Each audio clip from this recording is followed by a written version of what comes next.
Hello বন্ধুরা, আজকে আবার ঠান্ডা, বৃষ্টি শুরু হয়ে গেছে। আর এই ঠান্ডাতে আমরা চা খাচ্ছি। প্রচুর ঠান্ডা পড়ে গেছে, প্রচুর। এই যে মিতালের অবস্থা, মিতালে পুরো ঢাকা ঢাকি নিয়ে বসে আছে, আর বাইরে বৃষ্টি পড়ছে। পুরুলিয়া মনে হচ্ছে ঠান্ডায় বসে কাটবে কিনে। কি বলো মিতালি? প্রচন্ড ঠান্ডা। হ্যাঁ, অনেক ঠান্ডা পড়ে গেছে। আবার সরস্বতী পূজাতে মা সরস্বতী ঠান্ডাতেই আসছে, বৃষ্টিতে নিয়ে আসছে।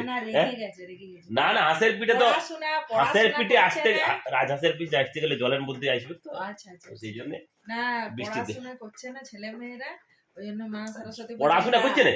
কত নাম্বার যেন এখন বাবা, আরে যে যত পাচ্ছে, কেউ 95, 96, 95, 96, মানে নাম্বার রাখতে পারছে না। হ্যাঁ, রাখতে পারছে না, এত নাম্বার পাচ্ছে। তো কি সরস্বতী ঠাকুর বলছে কি যে তোরা না পড়ে যদি এরকম অবস্থা হয় তাহলে এত নাম্বার।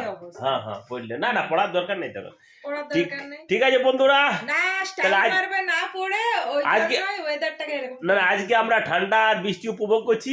কি উপভোগ করছি? আর আপনারা যদি এর মধ্যে পুরুলিয়া আসবেন তাহলে অবশ্যই ঠান্ডা আর বৃষ্টি উপভোগ করতে পারবেন। তো যাই হোক, আজকে এর পর্যন্ত, বাই বাই।